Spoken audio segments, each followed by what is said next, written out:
From Minnesota man is in jail accused of holding a woman against her will at a Fargo hotel, threatening to kill her.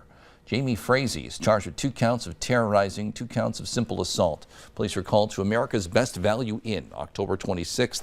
According to court records, a woman there told police Frazee forced her to shower while he watched, burned her face with a cigarette, held a knife to her throat, and threatened to dismember her. He was arrested and is being held now on $15,000 bail.